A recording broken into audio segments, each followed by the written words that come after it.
Excretion मतलब कि urine का जो फिल्ट्रेशन होता है और ब्लड में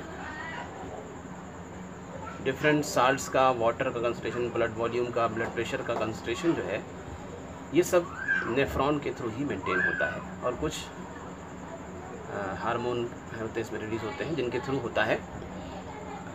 इसमें एक सिस्टम होता है, कुछ स्पेशल नेफ्रॉन होते हैं जिन्हें हम जक्स्ट्रा ग्लोमेरुलर नेफ्रॉन कहते हैं। ये नेफ्रॉन जो है ये होते हैं, इनमें क्या होता है कि एफरेंट आर्टेरियोल और डीसीटी डिजिटल कन्वोल्यूटेड ट्यूब्यूल में कांटेक्ट हो जाता है। इस कांटेक्ट पॉइंट पर कुछ स्पेशल सेल्स प्रेजेंट होती हैं। डीसीटी के अंदर यानी डिजिटल कन्वोल्यूटेड ट्यूब्यूल के अंदर सेल्स प्रेजेंट होती हैं, इनका नाम होता है मैक्यूला डेंसा। ये सोडियम आयन कंसंट्रेशन के चेंज को ये सेंस कर सकती हैं। और दूसरी जो है, जो एफरेंट आर्टेरियोल होती हैं, उनके अंदर सेल्स प्रेजेंट होती हैं स्पेशल। इन सेल्स को हम जक्स्ट्रा ग्लोमेरुलर सेल्स या जेजी सेल्स कहते हैं। इनके अंदर मैकेनिको रिसेप्टर्स होते हैं और ये सेंस करके जो है एंजियोटेंसिन के रिलीज़ को इंड्यूस करती हैं। उसके अलावा यहाँ से रेनिन नाम का एक हार्मोन रिलीज़ होता है। रेनिन एक हार्मोन है जो यहाँ से रिलीज़ होता है। तो ये तो स्पेशल चीज़ हो गई। अब होता क्या है? होता ये है कि जब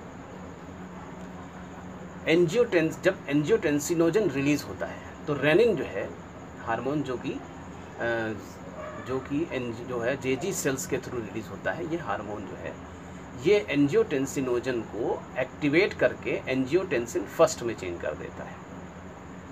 यानी कि रेनिन का काम होता है एंजियोटेंसिनोजन को एक्टिवेट करना, और ये एंजियोटेंसिनोजन जो है इस एंजाइम का जो फॉर्मेशन होता है वो लिवर में होता है, लिवर से ही रिलीज़ होता है। उसके बाद ये एंजियोटेंसिन फर्स्ट जो है ये एंजियोटेंसिन सेकंड में चेंज होता है, और यहाँ पर एक एंजाइम काम करता है जिसका नाम होता है ACE, angiotensin converting enzyme. Angiotensin converting enzyme, ये एंजाइम वर्क करता है और ये एंजाइम एंजियोटेंसिन फर्स्ट को एंजियोटेंसिन सेकंड में रिलीज़ कर देता है। अब ये एंजियोटेंसिन सेकंड जो है कई काम करता है।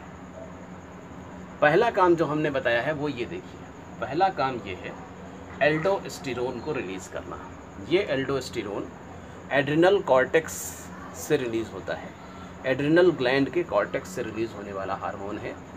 ये हार्मोन सोडियम एब्जॉर्प्शन को बढ़ाता है और वाटर एब्जॉर्प्शन को बढ़ा करके ब्लड वॉल्यूम को बढ़ाता है।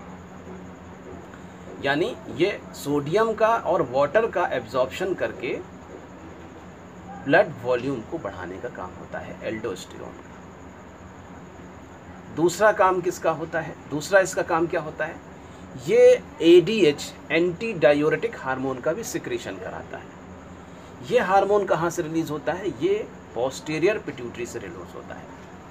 जब ब्लड वॉल्यूम बढ़ जाता है, ब्लड वॉल्यूम बढ़ा हुआ होता है, ब्लड में वाटर जो है, ब्लड में वॉल्यूम कम होता है और ब्लड में वाटर कमी होती है, तो क्या होता है कि हमारे हाइपोथैलेमस में osmoregulatory centre, osmoregulation cells होते हैं, वो इसको ऑस्मोलेटरी को जो है वो सेंस कर सकते हैं, और उनके सेंसेशन से क्या होता है कि ये ADH रिलीज़ होता है। तो ये ADH एंजियोटेंसिन के रिस्पॉन्स में भी रिलीज़ होता है, और ये क्या करता है, ये वाटर एब्जॉर्प्शन को कलेक्टिंग ट्यूब्यूल में, कलेक्टिंग डक्ट में और प्रॉक्सिमल कन्वोल्यूटेड ट्यूब्यूल में वाटर एब्जॉर्प्शन को बढ़ाता है। ADH जो है ये कलेक्टिंग डक्ट में और प्रॉक्सिमल कन्वोल्यूटेड ट्यूब्यूल में वाटर एब्जॉर्प्शन को बढ़ा देता है। उसके बाद नेक्स्ट थर्ड काम जिसका जो है वो डायरेक्ट इफेक्ट है। वो डायरेक्ट इफेक्ट क्या है कि ये डायरेक्ट वैसो कॉन्स्ट्रिक्शन करता है, आर्टरीज का वैसो कॉन्स्ट्रिक्शन करता है, जिसकी वजह से ब्लड प्रेशर और ब्लड वॉल्यूम दोनों बढ़ जाते हैं, और GFR यानी ग्लोमेरुलर फिल्ट्रेशन रेट जो है वो जो है घट जाता है, जिससे वाटर रिटेन होता है। ग्लोमेरुलर फिल्ट्रेशन रेट जो है वो घट जाता है और वाटर रिटेन होता है। तो इस तरह से ये वाटर का और ब्लड वॉल्यूम का और साल्ट कंसंट्रेशन का जो कंट्रोल है वो इसके थ्रू होता है। फिर उसके बाद अब इसकी एक पॉजिटिव मैकेनिज्म भी होती है जो हार्ट के थ्रू होती है। हार्ट से एंटी न्यूट्रिटिक पॉलीपेप्टाइड रिलीज़ होता है, ANP रिलीज़ होता है, जो आर्टरिया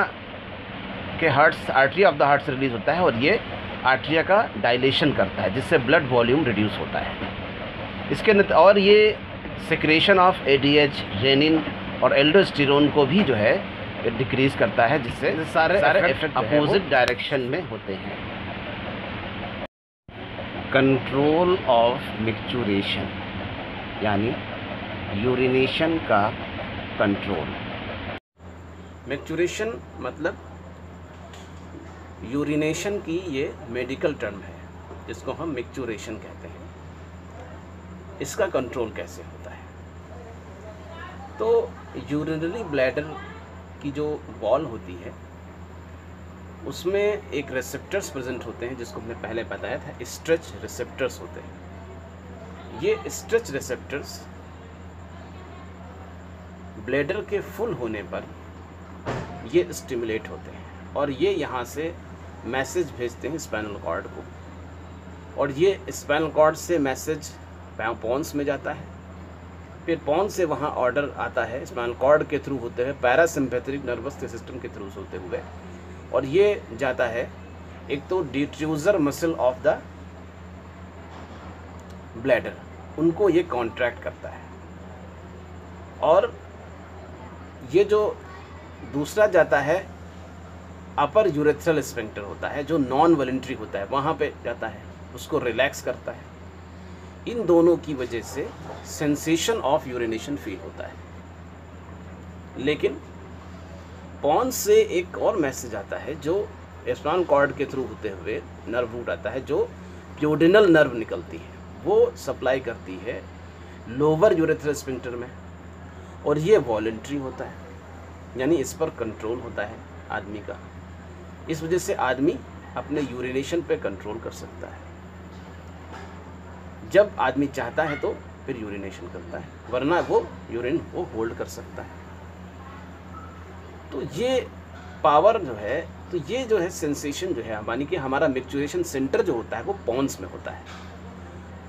पॉन्स ब्रेन का मेडुला के ऊपर का पार्ट होता है, पॉन्स होता है, वहाँ पे मिक्चुरेशन सेंटर होता है, वहाँ से ये रेगुलेशन होता है। स्ट्रेच रिसेप्टर स्टिमुलेट हुए, मैसेज गया स्पाइनल कॉर्ड में, स्पाइनल कॉर्ड से पॉन्स मैसेज गया, पॉन्स से एक मैसेज आया स्पाइनल कॉर्ड के थ्रू पैरासिम्पैथेटिक नर्वस सिस्टम के रास्ते से। उसमें एक तो डिट्रूजर मसल का कॉन्ट्रैक्शन होता है, और अपर यूरेथ्रल स्फिंक्टर जो नॉन वॉलंटरी है उसका रिलैक्सेशन होता है। इससे हमें सेंसेशन ऑफ यूरिनेशन होता है, फील होता है हमें। उसके बाद फिर जो है दूसरा जो है प्यूडिनल नर्व के थ्रू जो उसका सेंसेशन जो कंट्रोल होता है, जो सप्लाई होती है, वो लोअर यूरेथ्रल स्फिंक्टर की होती है, वो वॉलंटरी कंट्रोल होता है। इस पर इस पर आदमी का वॉलंटरी कंट्रोल होता है। इसके थ्रू आदमी यूरिनेशन करता है या नहीं करता है, होल्ड कर लेता है, या ज़रूरत पड़ती है तो जो रिलैक्स करके वो यूरिनेशन कर लेता है। तो इस तरह से ये यूरिनेशन का जो है वो, यानी कि मिक्चुरेशन का कंट्रोल है।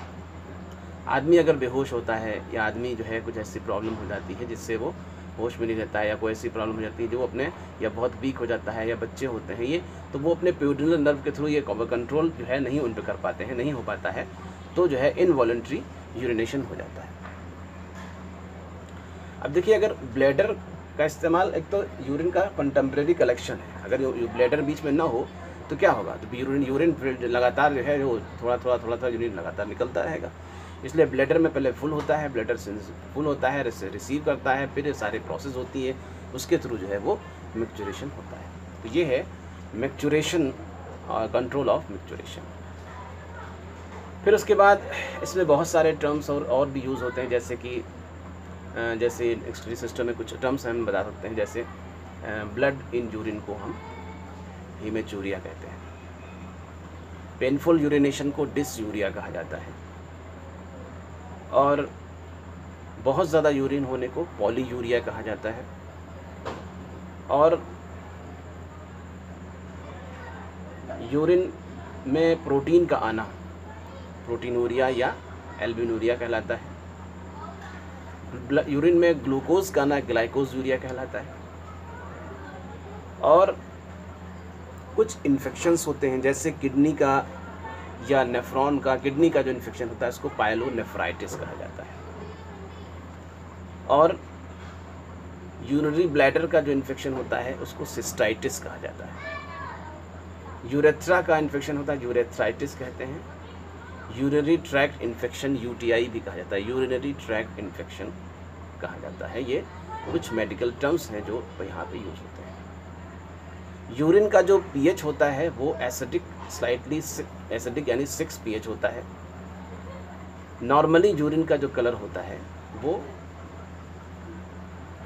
लाइट येलो होता है। और एक नॉर्मल पर्सन का जो यूरिन होता है वो स्टेराइल होता है, यानी कि अगर यूरिन में पस सेल्स हैं या कुछ प्रेजेंट है तो इसका मतलब ये है कि वो urinary tract infection UTI present है। वरना जो है यूरिन जो है वो स्टेराइल होता है, उसमें किसी तरह के जो है वो किसी तरह की कोई सेल्स प्रेजेंट नहीं होती। तो ये कुछ टर्म्स हैं जो यूज़ होते हैं। यूरिन का कंसंट्रेशन हो गया। Urine transparent urine over hydration का साइन होता है, यानी कि ब्लड में फ्लूइड ज़्यादा पहुंच गया है। पेल येलो नॉर्मल यूरिन का साइन होता है, यानी कि और हाइड्रेशन का साइन होता है। Dark yellow urine needs more water to drink. और ऑरेंज येलो यूरिन ये डिहाइड्रेशन का साइन होता है या किसी लीवर डिजीज़ का साइन होता है, जैसे जॉन्डिस वगैरह इसका साइन होता है। Pink colour urine UTI tumour का साइन होता है, यानी ब्लड में यूरिन में ब्लड हो सकता है। फॉमी यूरिन ये sign of protein in urine होता है, यानी प्रोटीनूरिया का साइन होता है।